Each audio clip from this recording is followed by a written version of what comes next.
পৃথিবীতে এমন চারজন নবী রয়েছেন যারা এখনো পর্যন্ত জীবিত। আল্লাহ পাক রব্বুল আলামিন তাদেরকে লম্বা হায়াত দান করলেন। ইবনে ইসহাক প্রসিদ্ধ ঐতিহাসিকের মতে, আল্লামা জালালউদ্দিন সুয়ুতি রহমাতুল্লাহি আলাইহির মতে, তারা দুনিয়ার জমিনে দুইজন, আসমানে দুইজন, এই হলেন মোট চারজন নবী এখনো দুনিয়ায় জীবিত রয়েছেন। আসমানে যে দুইজন নবী জীবিত রয়েছেন তাদের মধ্যে একজন হলেন হযরত ঈসা আলাইহিস সালাম, আরেকজন হলেন হযরত ইদ্রিস আলাইহিস সালাম। আর জমিনে যে দুইজন নবী জীবিত, একজন হলেন হযরত ইলিয়াস আলাইহিস সালাম, আর একজন হলেন হযরত খিজির আলাইহিস সালাম। এই হলো মোট চারজন নবী দুনিয়াতে এখনো জীবিত। আল্লাহ পাক রব্বুল আলামিন তাদেরকে লম্বা হায়াত দিলেন, কিয়ামত পর্যন্ত তারা দুনিয়াতে থাকবেন। ভাইরা বন্ধুরা, হায়াত মৌতের মালিক আল্লাহ। আল্লাহ যাকে চান সময় মতো নিয়ে যান, যাকে চান আল্লাহ সময় বাড়ায় দেন।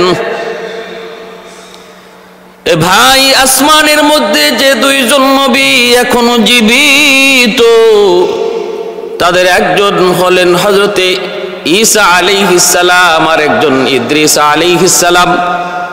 কেমন করে তারা এত লম্বা হায়াত পাইলেন? কি ছিল সেই রহস্য? কি ছিল সেই ঘটনা?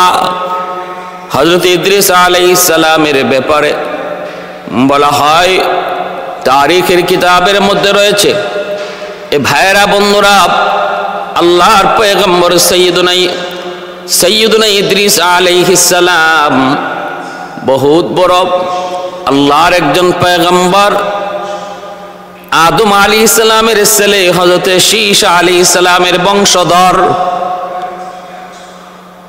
তিনি ছিলেন বড় পরহেজগার, সারাক্ষণ তাসবিহ তাহলিল, আল্লাহ পাকের জিকির আজকারে থাকতেন। উল্লেখযোগ্য আমল ছিল তিনি সর্বদা রোজা রাখতেন।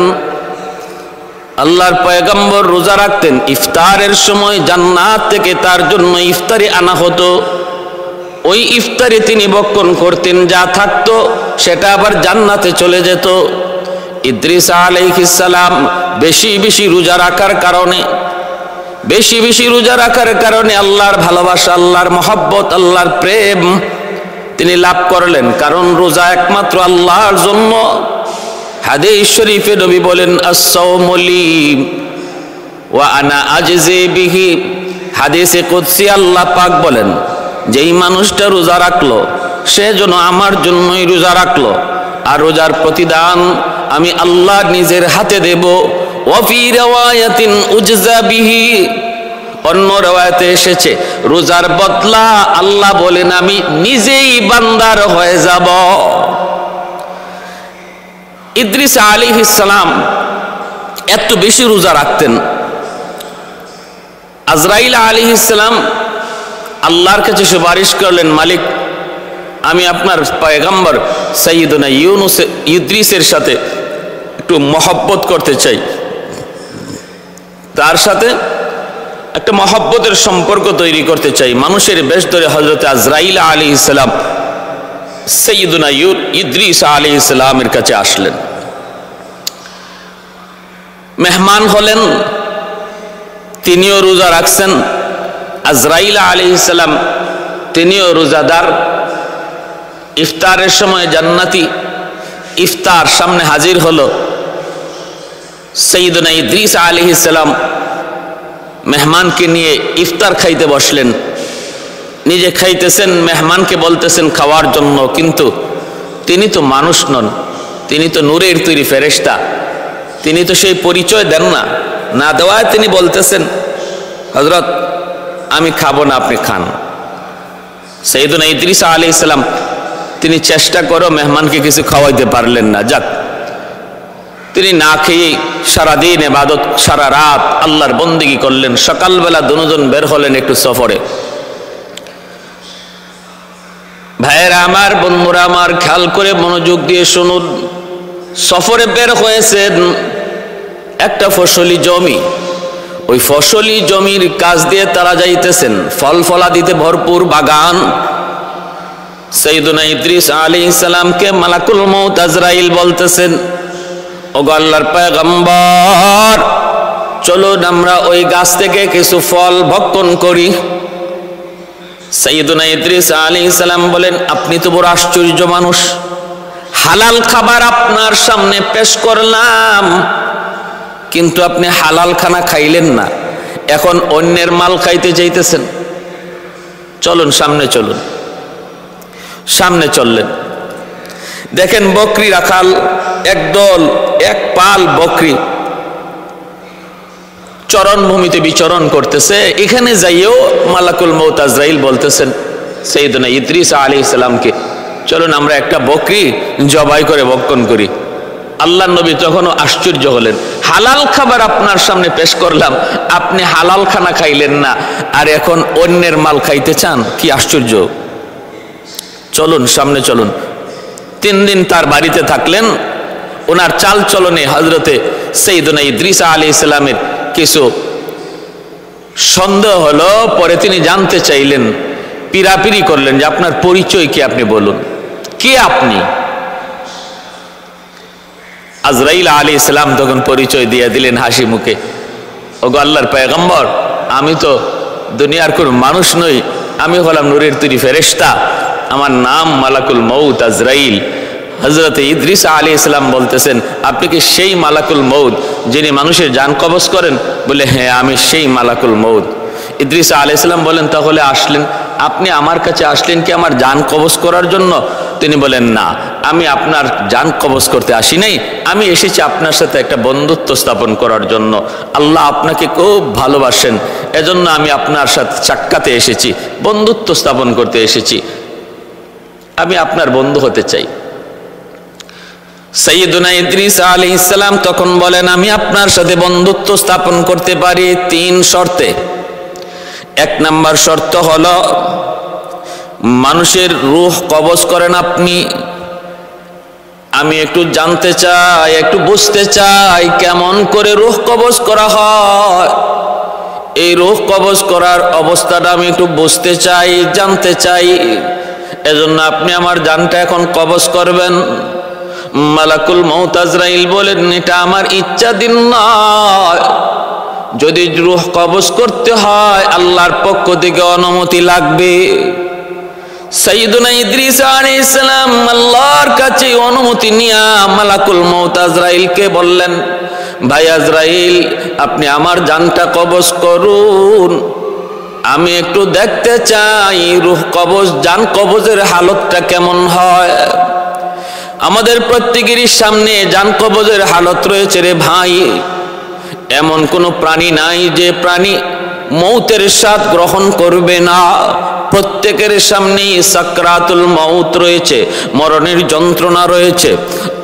আজরাইল আলাইহিস সালাম তখন তিনি প্রস্তুতি নিলেন, নবীকে বললেন, নবী গো আপনি প্রস্তুত হন। তারপরে রূহটা কবজ করলেন, আবার রূহটা তাকে দিয়া দিলেন।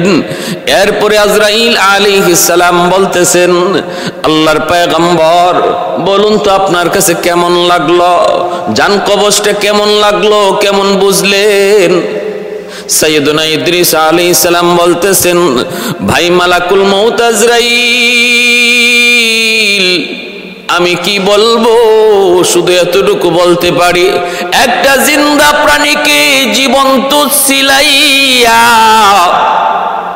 তার শরীরে লবণ দিলে যেই পরিমাণ ব্যথা হয়, জিন্দা প্রাণীকে জীবন্ত চামড়া সিলাইলে যেই পরিমাণ যন্ত্রণা হয়, এর চেয়ে বেশি যন্ত্রণা আমি অনুভব করেছি। সুবহানাল্লাহ। ভাইরা বন্ধুরা, জন্ম মালাকুল মউত আজরাইল বলেন, নবী গো এটা তো আসল কোনো রূহ কবজ ছিল না, এটা ছিল শুধুমাত্র আপনাকে একটু দেখানো। এটা তো আসল রূহ কবজ নয়, আসল রূহ কবজের চেয়ে আরো কঠিন, এর চেয়ে আরো কঠিন। আমার নবী, রহমতের নবী, মায়ার নবীর সামনে যেদিন মালাকুল মউত আজরাইল এসেছিলেন, তিনি আল্লাহর নবীর সিনা মোবারকের উপরে হাতটা রেখেছিলেন। নবী তখন বলেছিলেন, ভাই আজরাইল, আমার বুকের উপরে তুমি কি রাখছ?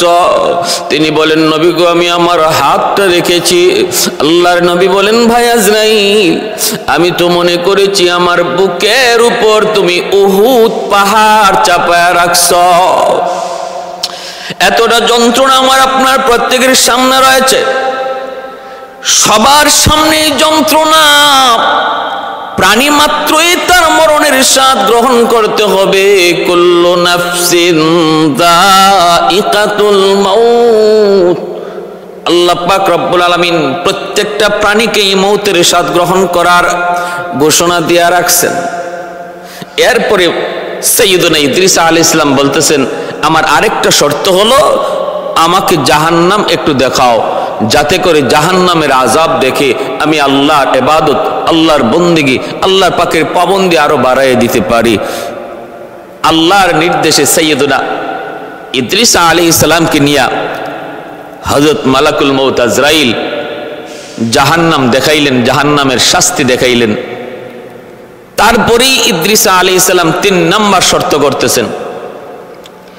আমার 3 নাম্বার শর্ত হলো, যদি আমার সাথে বন্ধুত্ব করতে হয়, 3 নাম্বার শর্ত হলো, আমাকে জান্নাত দেখাও, জান্নাতের শান্তি দেখাও, নাজ নিয়ামত দেখাও। যদি আমি জান্নাতের নাজ নিয়ামত শান্তি দেখি, তাহলে আমি আল্লাহর বন্দেগী, আল্লাহর গোলামি, আল্লাহর তাসবিহ তাহলিল, আল্লাহ পাকের জিকির আরো বেশি করে করব। আমার ভাইয়েরা, বন্ধুরা, সাইয়্যিদুনা ইদ্রিস আলাইহিস সালামকে নিয়ে মালাকুল মউত আজরাইল যখন জান্নাত দেখাইতে গেলেন, জান্নাত দেখাইতে গেলেন, জান্নাতের ভিতরে তিনি ঢুকলেন, নাজ নিয়ামতগুলি তিনি দেখতেছেন। মালাকুল মউত আজরাইল একটু পরে ডাক দিলেন, ওগো আল্লাহর পয়গম্বর, এবার একটু বের হয়ে আসুন। তিনি তখন ডাক দিয়া বলেন, ভাই আজরাইল, জান্নাত তো এমন এক জায়গা যেখানে ঢুকলে আল্লাহ পাক কখনো বের করবেন না বলে তিনি ওয়াদা করেছেন। ওয়াদা, জান্নাতের ভিতরে আল্লাহ যারা একবার ঢুকাবেন সে আর বের হবে না। এর আগে মৃত্যুর স্বাদ। আল্লাহ বলেন, প্রতিটা মানুষকে, প্রতিটা প্রাণীকে মৃত্যুর স্বাদ গ্রহণ করতে হবে, আমি তাও করেছি। দ্বিতীয় বলেছেন, জাহান্নাম না দেইখা কেউ জান্নাতে যেতে পারবে না, আমি তাও করেছি। এবার আমি জান্নাতের ভিতরে ঢুকে পড়েছি। আল্লাহ পাকের ওয়াদা, আল্লাহ যারে জান্নাত দেয় কখনো আর জান্নাত থেকে বের করে না। জাহান্নামীকে আল্লাহ জাহান্নাম থেকে জান্নাতে দেয়, কিন্তু কোন জান্নাতীকে আল্লাহ পাক আর জাহান্নামে ফেরত দেয় না, জান্নাত থেকে বের করে না। প্রতিটা জায়গায় আল্লাহ জান্নাতের বিবরণ দিয়ে খালিদিনা ফিহা বলেছেন। অতএব আমি আর বের হব না, আমি আর বের হব না। জান্নাত থেকে বের না করার ওয়াদা তো আমার আল্লাহর। মালাকুল মউত আজরাইল আল্লাহর কাছে এইবার আল্লাহর কাছে জানতে চাইলেন, নালিশ দিলেন, মালিক, তোমার পয়গম্বর জান্নাত দেখার নিয়ত কইরা জান্নাতে ঢুকছে, এখন কয় বের হবে না, এখন কয় বের হবে না। আল্লাহ পাক রব্বুল আলামিন তখন বলতেছেন, এর মালাকুল মউত, আমার পয়গম্বর যা বলেছে তো ঠিক বলেছে। জান্নাতে যে একবার ঢুকে তারে আমি আর বের করি না, সে তো ঢুকে গেছে, যদি নিজের ইচ্ছায় বের না হয় তারে বের করার কোনো সুযোগ নাই।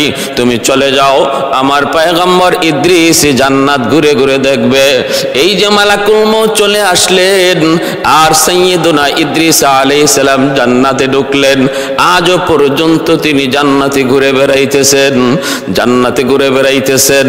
এজন্য ভাইরা, সাইয়্যিদুনা ইদ্রিস আলাইহিস সালাম কিয়ামত পর্যন্ত তিনি জান্নাতেই ঘুরে ঘোরাঘুরি করেন, জান্নাতের ভিতরে বিচরণ করেন। এই হলো একজন পয়গম্বর, যিনি পয়গম্বর হইয়া তিনি এখনো পর্যন্ত জীবিত তাও কোনো দুনিয়ার জমিনে নয়, তাও আসমানের এমন এক জায়গা যেটা হলো জান্নাত। জান্নাতের ভিতরে তিনি এখনো আছেন।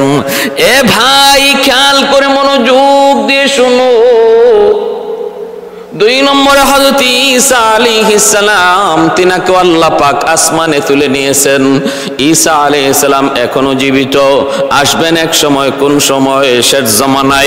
শেষ জমানায় দাজ্জালের সাথে জিহাদের জন্য, দাজ্জালকে প্রতিহত করার জন্য ঈসা আলাইহিস সালামের আগমন হবে। ভাইরা বন্ধুরা, এজন্য বলতেছিলাম দুজন পয়গম্বরের কথা আল্লাহ পাক কোরআনের মধ্যে বলেছেন। ইদ্রিস আলাইহিস সালামের ব্যাপারে আল্লাহ বলেন, ওয়াজকুর ফিল কিতাবি ইদ্রিস ইন্নাহু কানা সিদ্দীকান নাবিয়্যা ওয়া রাফা'নাহু মাকানান আলিয়্যা। স্মরণ করো আমার পয়গম্বর ইদ্রিসের কথা। আমি তারে ইজ্জত দিয়েছি, সম্মান দিয়েছি এবং তাকে উচ্চ স্থানে উঠায় নিয়েছি। সে ছিল সিদ্দিক, তিনি হলেন সিদ্দিক। আমি তাকে সর্বোচ্চ উচ্চ স্থানে পৌঁছায় দিয়েছি। ঈসা আলাইহিস সালামের ব্যাপারে আল্লাহ পাক রব্বুল আলামিন পবিত্র কোরআনের বিভিন্ন জায়গায় বলেছেন, আমি ঈসাকে উঠায় নিয়েছি। কেন? ঈসা আলাইহিস সালাম যখন কওমকে তিনি তাওহীদের দাওয়াত দেন, একত্ববাদের দাওয়াত দেন, তখন ঈসা আলাইহিস সালামের কওমের লোকেরা তারা তো বিশ্বাস করে না। কারণ ঈসা আলাইহিস সালামের কাছে কিতাব নাজিল হয়েছে ইনজিল, আর ওনার আগে মুসা আলাইহিস সালামের কাছে কিতাব নাজিল হয়েছিল তাওরাত। তিনি যখন ইনজিল কিতাবের দাওয়াত দিতেছেন, কওমের লোকেরা কয়, আমরা তাওরাত কিতাব মানি, তাওরাত ছাড়া অন্য কোনো কিতাব মানি না, না মানি না। ঈসা আলাইহিস সালাম তিনি তো আপনার নবীর সুসংবাদও দিতেছেন। শেষ জমানায় একজন নবী আসবেন, আহমদ। এই কথার উপরেও ইহুদিদের অবজেকশন, আমরা আর কোন নবী মানি না, আমরা মুসা নবীকে মানি, কিতাব মানি তাওরাত, অন্য কোনো কথা আমরা সাপোর্ট করি না। ঈসা আলাইহিস সালামকে কওমের লোকেরা যখন ওই বনি ইসরাইলীরা তারা হত্যা করার মতো ষড়যন্ত্রে লিপ্ত হলো, আল্লাহর পয়গম্বর সাইয়্যিদুনা ঈসা আলাইহিস সালাম তিনি তার এলাকা ছেড়ে গ্রাম অঞ্চলে চলে গেলেন। গ্রামে যায় তিনি মানুষকে তাওহীদের দাওয়াত দিচ্ছেন, আখিরাতের কথা শোনাইতেছেন, নিজের নবী হওয়ার কথা, রাসূল হওয়ার কথা তিনি তাদেরকে পেশ করেন। গ্রামের কিছু মানুষ তার কথাগুলি মানল। এদেরকে ঈসা আলাইহিস সালামের হাওয়ারিয়িন বলা হয়, হাওয়ারিয়িন বলা হয়। গ্রামের মানুষগুলা কিছু ঈমান গ্রহণ করলো। এরপরে ইহুদিরা সমবেত হয়ে ঈসা আলাইহিস সালামকে হত্যা করার জন্য ওনার খুঁজে, ওনার তালাশে বের হলো। পেয়ে গেল একটা ঘরের ভিতরে, চতুর্দিক দিয়ে তারা আবদ্ধ করে ফেললো। ঈসা আলাইহিস সালামকে তারা হত্যা করে ফেলবে। একজন নেতাকে পাঠাইলো। ওই নেতা সে তখন গেল, যায় ভিতরে ঢোকা মাত্রই আল্লাহ পাক রব্বুল আলামিন তারে সাহায্য করলেন। কেমন সাহায্য করলেন? কি ধরনের সাহায্য? যেই নেতা পাঠাইলো ঈসা নবীকে হত্যা করার জন্য, একটু যায় দেখে আসো ঘরের ভিতরে ঈসা আসেনি না নাই। যেই লোকটারে পাঠাইলো ঘরে তালাশ করার জন্য, আল্লাহ পাক রব্বুল আলামিন ওই লোকটাকে ঈসা আলাইহিস সালামের মতো বানায় দিলেন। ওনার ধরন আর আকৃতি আল্লাহ বানায় দিলেন। এই ক্ষমতা আল্লাহর আছে। আল্লাহ চাইলে যে কোনো ক্ষমতা আল্লাহ পাক দেখাইতে পারেন। মানুষকে আল্লাহ পাক রব্বুল আলামিন গাছ বানাইতে পারেন, গাছ থেকে মানুষের কথা আল্লাহ বের করতে পারেন, পশু পাখি থেকে আল্লাহ মানুষের জবান বের করতে পারেন, কখনো কোনো মানুষের সুরত আল্লাহ বানর বানাইতে পারেন, আবার কখনো প্রাণীকে আল্লাহ মানুষের সুরত বানাইতে পারেন। এই ক্ষমতা আল্লাহ পাকের আসেনি না নাই? আল্লাহ পাকের এই ক্ষমতা আছে। ওয়া হুয়া আলা কুল্লি শাইইন কাদির। সকল ক্ষমতার মালিক আল্লাহ। বনি ইসরাইলের কিছু মানুষকে আল্লাহ পাক বানর বানাইছিলেন। পবিত্র কোরআনে আল্লাহ পাক সেই ঘটনা উল্লেখ করেছেন। মানুষগুলিকে আল্লাহ পাক বানর বানায় দিয়েছেন। এই ক্ষমতা আল্লাহর আছে। ঈসা আলাইহিস সালাম ঘরের ভিতরে আছেন কি নাই, এই খবর নেওয়ার জন্য যেই মানুষটাকে, যেই নেতাকে তারা ঘরের ভিতরে পাঠাইলো, আল্লাহ পাক রব্বুল আলামিন ওই মানুষটাকে ঈসা নবীর আকৃতি বানায় দিলেন। বেশ কিছুক্ষণ অপেক্ষা করার পর লোকজন তাড়াহুড়া করে সব ঘরে ঢুকে পড়লো।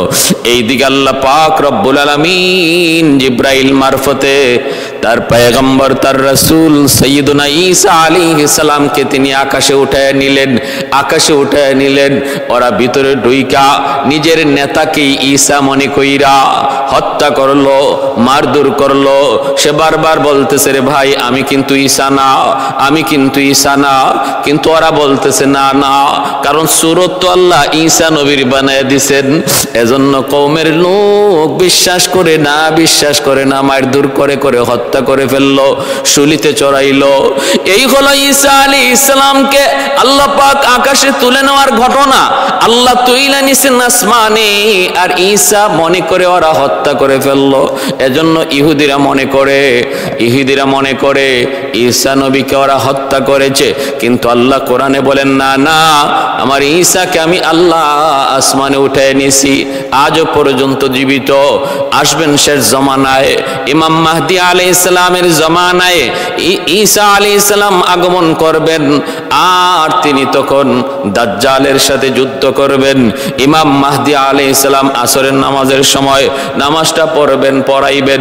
ওই মুহূর্তে দামেস্কের সেই মসজিদের সাদা মিনারায় আল্লাহর পয়গম্বর সাইয়্যিদুনা ঈসা তিনি তখন ওই মিনারায় নামবেন। সেখান থেকে তিনি আসবেন, মসজিদে ঢুকবেন। আমাদের ইমাম মাহদী তাকে নামাজ পড়াইতে বলবেন, কিন্তু তিনি বলবেন না, আপনি নামাজ পড়ান, কারণ আপনি উম্মতের ইমাম। আমি আর এখন নবী হিসেবে আসি নাই, আমার একটা কাম বাকি রইছিল। কামটা হলো আমার মৌতটা বাকি রইছিল। এই বাকি কাম সম্পন্ন করার জন্য আল্লাহ আমাকে আবার দুনিয়ায় পাঠাইছে। ইমামতি করবেন আপনি। আজ আপনি ইমাম, আমি ঈসারও ইমাম। ঈসা আলাইহিস সালামকে এইভাবে আল্লাহ আকাশে উঠিয়ে দিয়েছেন। তাহলে এই দুইজন পয়গম্বর সাইয়্যিদুনা ইদ্রিস আলাইহিস সালাম আর সাইয়্যিদুনা হযরত ঈসা আলাইহিস সালাম, ওনারা দুজন জীবিত, এখনো পর্যন্ত জীবিত। জমিনে না আসমানে? আসমানে। এবার আসুন, জমিনে যে দুইজন নবী জীবিত আছেন, তারা কোন কারণে জীবিত, তাদের পিছনে ঘটনা কি, তারা কোথায় আছেন? হযরত খিজির আলাইহিস সালাম তিনি আছেন দুনিয়াতে জীবিত জল ভাগের দায়িত্বে। আর হযরত ইলিয়াস আলাইহিস সালাম তিনি এখনো আল্লাহ পাক তারে জীবিত রাখছেন স্থল ভাগের দায়িত্বে। হযরত খিজির আলাইহিস সালামের ঘটনা আমরা মোটামুটি সবাই জানি। হযরত মূসা আলাইহিস সালামের সাথে তার ঘটে যাওয়া ঘটনা। কিন্তু হযরত খিজির আলাইহিস সালাম ইনি কিভাবে এই লম্বা হায়াত পাইলেন, এটা আমরা অনেকেই জানি না। হযরত খিজির আলাইহিস সালাম তিনি, ভাইরা, খিজির আলাইহিস সালাম তিনি বাদশাহ ইস্কান্দার, যাকে কোরআনের ভাষায় জুলকারনাইন বলা হয়, এই হযরত বাদশাহ জুলকারনাইন, যাকে আল্লাহ পাক তামাম দুনিয়ার রাজত্ব দান করেছিলেন, যে দুইজন মুমিনকে আল্লাহ তামাম দুনিয়ার বাদশাহী দান করেছিলেন, তাদের ভিতরে একজন হলেন হযরতে বাদশাহ ইস্কান্দার, যেটাকে আমাদের ভাষায় আর কোরআনের ভাষায় জুলকারনাইন। আরেকজন হলেন হযরতে সুলাইমান আলাইহিস সালাম। এই দুইজনকে আল্লাহ পাক রব্বুল আলামিন মুমিনদের ভিতর থেকে তামাম দুনিয়ার বাদশাহী দান করেছিলেন, আর কাফেরদের ভিতর থেকে বুখতানসর আর নমরুদ। আমার ভাই একটু খেয়াল করে শুনুন, বাদশাহ ইস্কান্দার, বাদশাহ জুলকারনাইন, ওনার প্রধান উজির ছিলেন হযরত খিজির আলাইহিস সালাম, যার নাম ছিল বিলিয়া। বাদশাহ জুলকারনাইন যখন ইয়াজুজ মাজুজকে প্রাচীর দিয়ে ঢেকে দিলেন, এই ঢাকার পরপরই তিনি আল্লাহর কাছে একটা আবদার করেছিলেন, আল্লাহ আমাকে তুমি অনন্তকাল একটা হায়াত দাও, যেন আমি বেশি বেশি তোমার গোলামি করতে পারি, বন্দেগী করতে পারি। তখনকার সময়ের যারা আবেদ ছিলেন, তখনকার সময়ের যারা সুফি ছিলেন, সাধক ছিলেন, তাদের কাছেও বাদশাহ সিকান্দার জুলকারনাইন তিনি জানতে চাইলেন লম্বা হায়াত পাওয়ার কোনো আমল আছে কি, লম্বা হায়াত পাওয়ার কোনো একটা ধরন আছে কি না, একটু আমাকে বলো।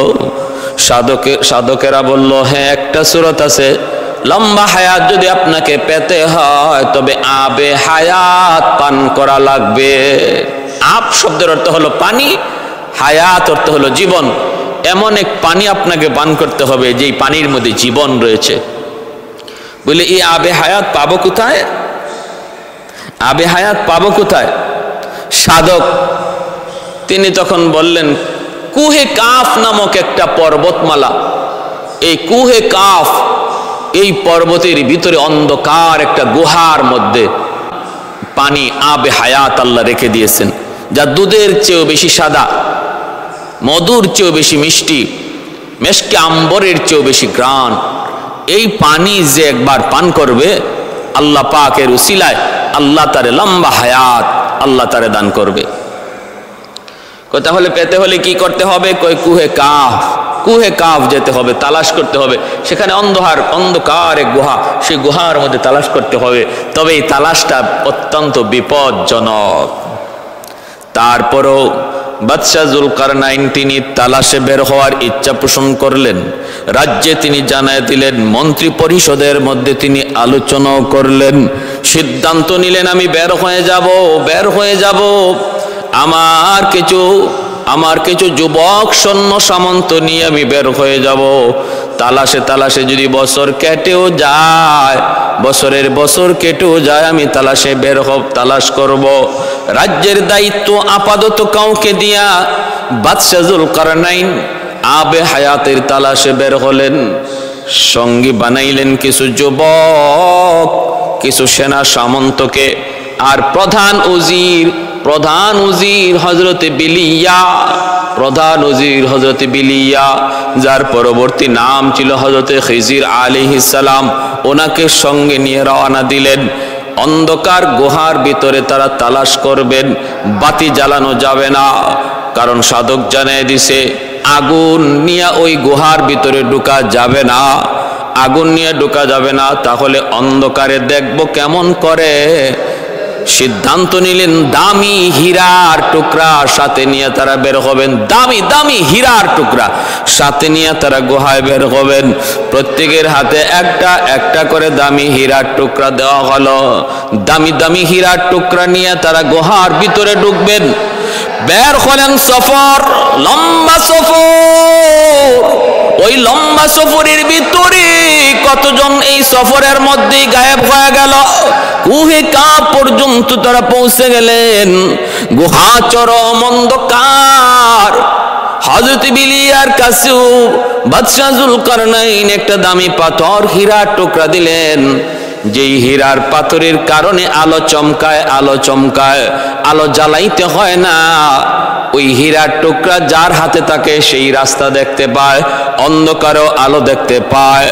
হযরতে জুলকারনাইন তিনি তখন বের হলেন, বিলিয়ার হাতে তিনিও হীরার টুকরাটা দিলেন। গুহার ভিতরে ঢুকে কে কোন দিকে চলে গেল কোনো খবর নাই, এক একজন এক এক দিকে হারিয়ে গেল। হযরত বিলিয়া তিনিও একা হয়ে গেলেন, জুলকারনাইন একদিকে, বিলিয়া অন্যদিকে। এইভাবে তালাশে মগ্ন হলেন। যাইতে তালাশ করতে এক একজন এক এক দিকে তালাশে মগ্ন হলেন। বিলিয়া তিনি তালাশে বের হয়ে আল্লাহ পাকের কুদরতি ফয়সালা আবে হায়াত জুলকারনাইনের নসিব হবে না। আল্লাহ পাকের কুদরতি ফয়সালা হলো আবে হায়াত নসিব হবে ওই বিলিয়া, প্রধান উজির বিলিয়া হযরত খিজির আলাইহিস সালামের। তিনি তালাশে ক্লান্ত হয়ে গেলেন, কোথায় সে আবে হায়াত। একটা জায়গায় ক্লান্ত হয়ে বসে রইলেন, পানির তৃষ্ণা লাগছে। হযরত খিজির আলাইহিস সালামের তিনি পানির তৃষ্ণায় কাতর, কিন্তু পানি পাবেন কোথায়। এই অবস্থায় তিনি একটা আওয়াজ পাইলেন, এই অন্ধকারের ভিতরে একটা আওয়াজ পাইলেন, কোথা থেকে যেন পানি ছলছল ছলছল করে পানি পড়তেছে। পানি গড়ায় পড়ার যে একটা আওয়াজ, এই আওয়াজটা হযরত খিজির আলাইহিস সালাম শুনতে পেয়ে তিনি এই পানির তৃষ্ণা নিবারণ করার জন্য যেদিক থেকে পানির আওয়াজটা আসতেছে ওই দিকেই তিনি যাইতেছেন, ওই দিকেই যিনি যাইতেছেন। আলহামদুলিল্লাহ, যাইতে যাইতে যায় দেখেন একটা ছোট্ট পানির ফোয়ারা, ছোট্ট পানির ফোয়ারা, ওখান থেকে তিনি পানিটা পান করলেন, পানিটা পান করলেন। আলহামদুলিল্লাহ, পানিটা পান করা মাত্রই দেখা গেল কি একটা গায়েব থেকে আওয়াজ আসলো, হে বিলিয়া, তুমি তো সাধারণ পানি পান করো নাই, তুমি পানির তৃষ্ণা নিবারণ করতে এসে যে পানি পান করেছো, এই পানির তালাশি তোমরা বের হয়েছো, যার নাম হলো আবে হায়াত। তুমি তো আবে হায়াত পান করে ফেলেছো। হযরত বিলিয়া তিনি বুঝতে পারলেন যে তালাশ, যার তালাশে বের হয়েছেন সেটা তিনি পেয়ে গেছেন। সাথে সাথে দেখতেছেন জঙ্গলের বাঘ ভাল্লুক হিংস্র প্রাণীরা হযরত বিলিয়ার চতুর্দিকে এসে তারা এমনভাবে আসা শুরু করলো আর ওনার সামনে এমনভাবে বসতে লাগলো যেন একজন মুনিবের সামনে গোলাম, মুনিবের সামনে গোলাম বসে আছে। জঙ্গলের প্রাণীরা তার সামনে এইভাবে বসে তার ইতাআত করতে লাগলো, তার বাধ্যতা তারা বুঝাইতে লাগলো যে আজ থেকে আমরা আপনার বাধ্য, আপনি যা বলবেন আমরা তা মানব। সুবহানাল্লাহ। यारे यारे जिगर यारे नजर अब तू कहाँ है, यारे जिगर यारे नजर अब तू कहाँ है, दीवाना तेरा हो गया मैं मेरे खबर लो, दीवाना तेरा हो गया मैं मेरे खबर लो। ऐ दोस्तों अगर जाका नबी जाबा तो बख्शम। কবি কত সুন্দর করে একজন দেওয়ানা একজন আশিকের কথা বলতেছে।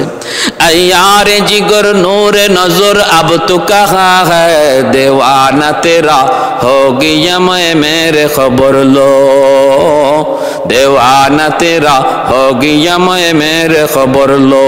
ऐ दोस्तों अगर जाका नबी जाबा तो बख्शम, ऐ दोस्तों अगर जाका नबी जाबा तो बख्शम, अज़ाजे अज़ी दोस्त बगू या बातो बख्शम, अज़ाजे अज़ी दोस्त बगू या बातो बख्शम। ऐ सल्ली अला आपका फैज़ान रिसाला, ऐ सल्ली अला आपका फैज़ान रिसाला, तो मिस्ल हजर ता वो हवारश करही ना, तो मिस्ल हजर था वो हवारिश करही ना, सदके में तेरे हो गया गो रहबरे उम्मत, सदके में तेरे हो गया गो रहबरे उम्मत, जो कुफ्र की जुल्मत से था एक आब्द कमीना, जो कुफ्र की जुल्मत से था एक आब्द कमीना।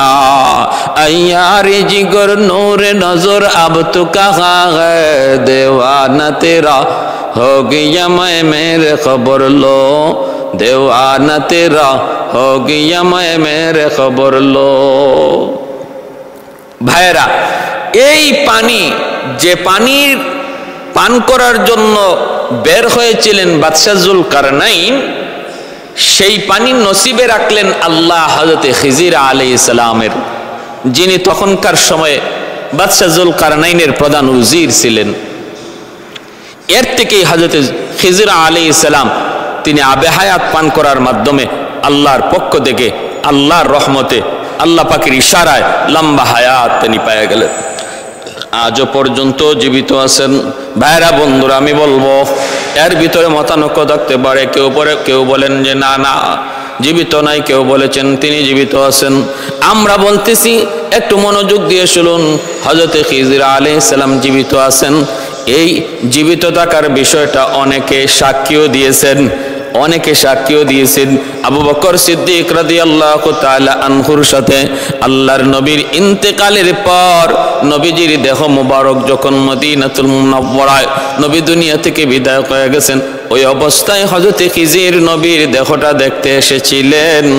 আর হযরত আবু বকর সিদ্দিক রাদিয়াল্লাহু তাআলা আনহুর সাথে সাক্ষাৎ হয়েছে।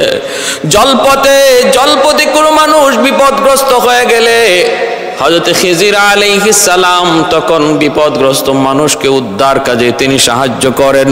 খিজির আলাইহিস সালাম তিনি সাহায্য করেন।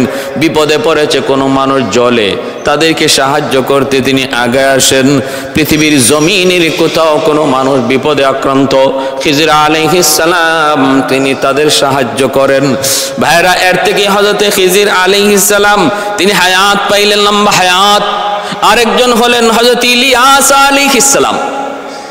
চারজন নবীর কথা বললাম যারা লম্বা হায়াত পাইলেন, এখনো পর্যন্ত তারা জীবিত। সর্বশেষ হযরত ইলিয়াস আলাইহিস সালাম, তিনি বনি ইসরাইলের একজন পয়গম্বর।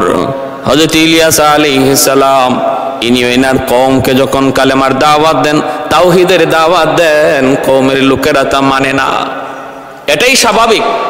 যত নবী, যত রাসূল যখনই কওমের সামনে কালেমার দাওয়াত দিয়েছেন, কেউ প্রথমে সহজে মানে না, মেনে নেয় না। শুধু মানে তো নাই, বরং নির্যাতন করে, কটূক্তি করে, বাজে মন্তব্য করে, গালাগালি করে।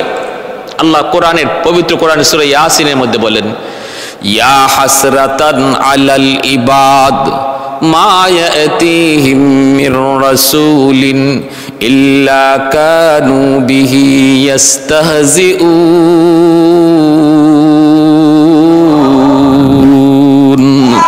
এমন কোন পয়গম্বর নবী নাই, আল্লাহ নিজে আফসোস করেন। ইয়া হাসরাতান আলাল ইবাদ, হায় মানুষের উপর আমি আল্লাহর আফসোস যে আমার এমন কোন নবী, এমন কোন রাসূল তাদের কাছে আসেন নাই যার সাথে তারা মজাক করে নাই, ঠাট্টা করে নাই, বিদ্রুপ করে নাই। ইলিয়াস আলাইহিস সালাম কওমের সামনে আসলেন, এসে দেখেন এরা বাল নামক মূর্তির পূজা করে।